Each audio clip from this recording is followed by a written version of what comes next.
Professor Aris Arugay from the UP Department of Political Science. Thanks for joining us, Prof. Good morning. Nice to see you again. Good morning. Thanks for having me.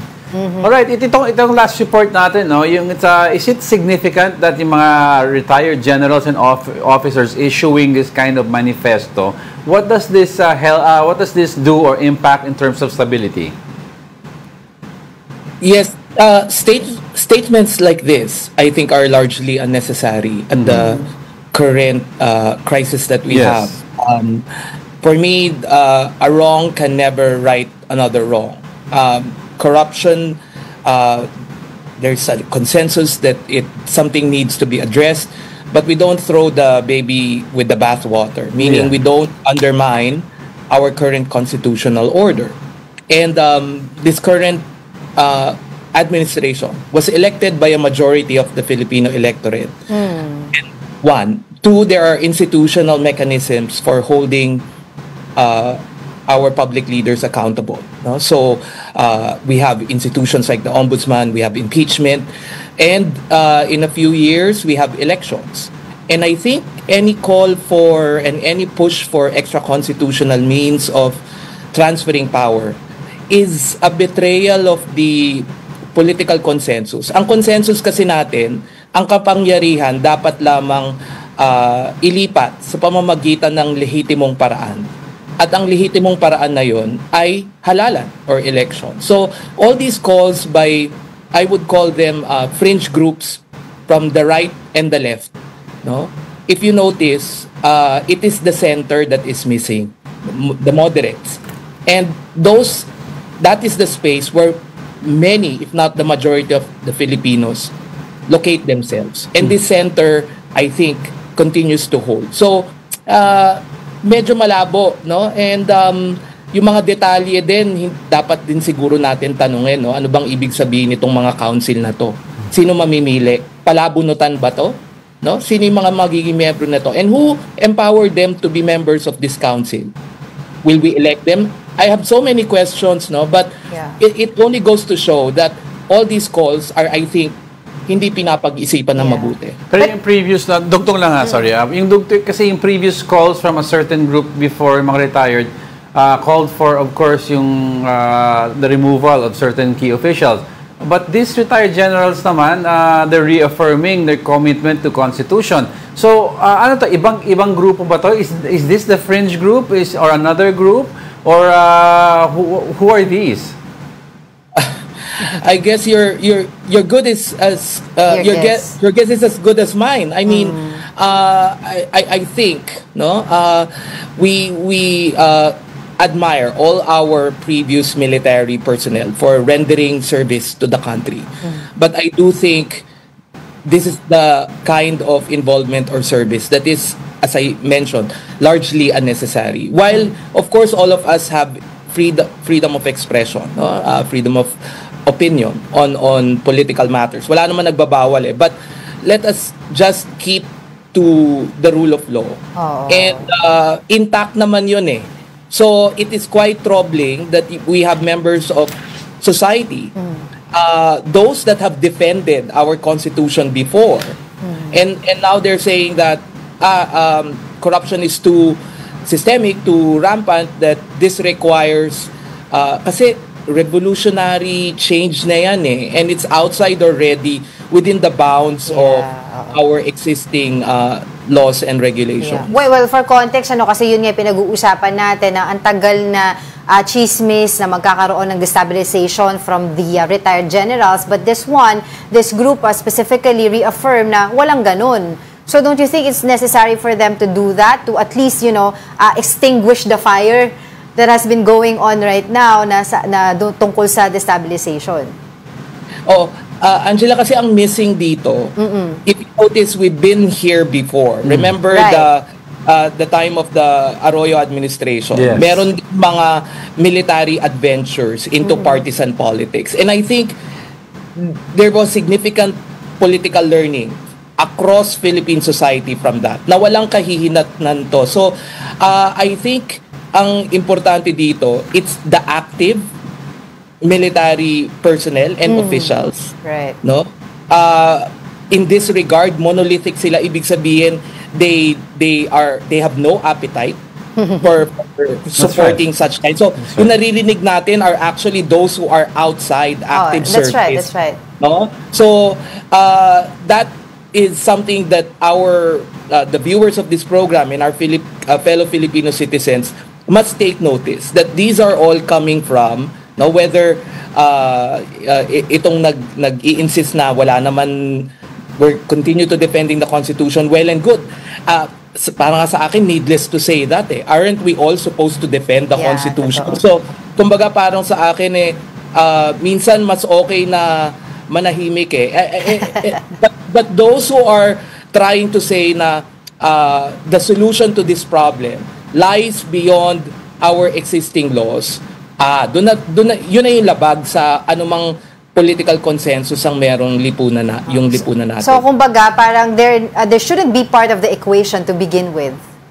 Parang gano'n. Yes, definitely. I mean, if they feel they can meddle into partisan politics, matagal na panahon na yon, no? And let's remember, ako nag-aaral ako ng the role of the military in politics in several countries.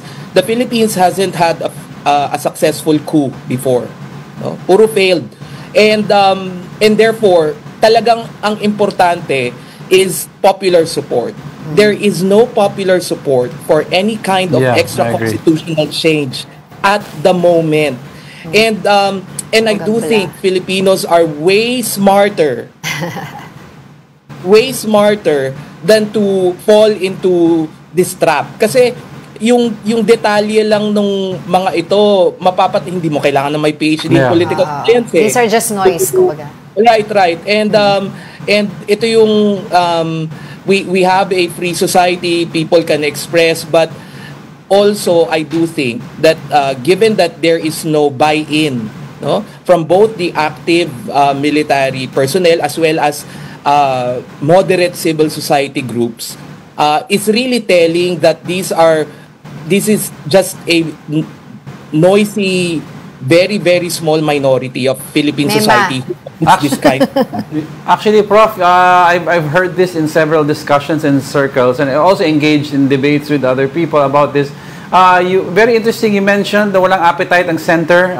You have the left calling for this, you have the right calling for this, and the center is pretty neutral at this point. But the question is here, assuming, let's do the math, you have 15 million Marcos supporters, you have 15 million Duterte supporters, and we all know how much the Pinks or the Yellows or VP Lenny's group got during the election, which is significant. Mukhang she is the tiebreaker at this point. She is the middle ground that you are looking for. Now, how dangerous is a shift from these middle forces in terms of how the military will respond? Because we all know the military responds, they respond to the calls of the middle class or society in general. EDSA revolution, the original, it was impartial because the middle class were fed up. Jago, that was the military decades back. We're talking about a different military now.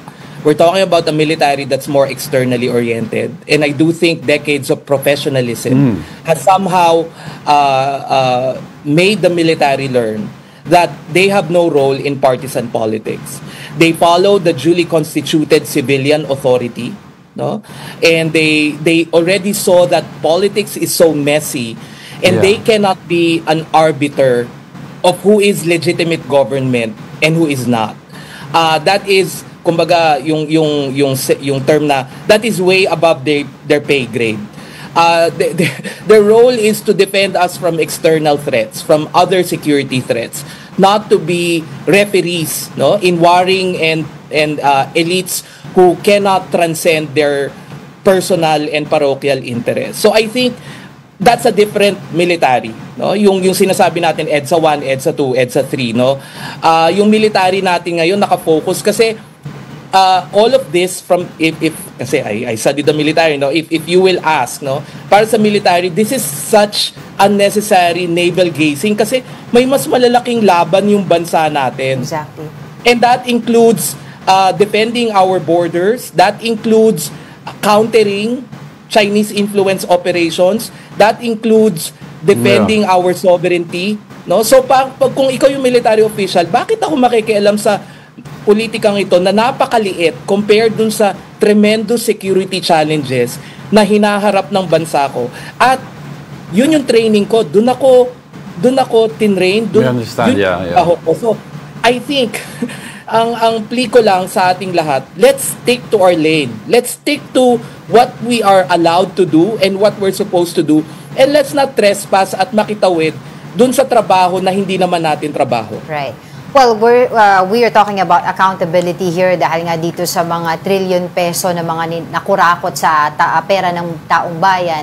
But I was wondering, Prof, if you could shed us some light doon sa ginagawa ngayon ng administrasyon dito. There are ongoing investigations, cases have been filed already. Do you think the administration is going to the right way that we really want na ma-achieve ng bansa ito o may kulang pa? And of course, with all the noises that we have right now, left and right, the center, do you think there is a political figurehead right now that is benefiting from all of this? Yes, I think, kasi, Angela, ang tagal na nito, no? Since July to, so na nung sumabog. And it is perfectly understandable that most of us are losing patience. And I do think the Marcos Jr. administration is finding itself that it has no other option but to deliver substantive and concrete results in the coming weeks. Because it will have nothing to show for kung puro performative yung ginagawa niya, no? Exactly. Yung nakikinabang, siguro depende dun sa sino yung, of course, may nagsasabi na nakikinabang dito yung pwedeng maging frontrunner sa 2020. Nakikinabang dito yung mga anti-Marcos forces, that includes the Duterte camp. But pwede nilang gamiting naratibo yon. But sa akin kasi, kailangan din tanungin, no? Yung kampo naman na yon, sila ba walang bahid? No? So, and I do think Filipinos are way smarter than our elites take them for. And therefore, yung sinasabi na any attempt na anti-Marcos will and therefore viable, no, yung vice president. Sa tingin ko may mga Pilipino din na nag-iisip, viable ba talaga? No? Viable siguro by name kasi constitutional succession, no, nakalagay sa constitution natin. But leadership is not just about what is stated in the Constitution. It has something to do with character and ability to lead. And therefore, I ask every Filipino, no, sino ba yung may capacity to lead? At sana maaga pa lang mag-isip na tayo, no? Who do we want to lead us, no? In the next itong susunod na halalan. Kasi napaka-importante po na hindi ulit tayo mabudol tulad nung nangyari noong 2022. Alright, with that, maraming salamat po sa inyong oras. That was Professor Ari Sarugay from the UP Department of Political Science. Thank you again for joining us.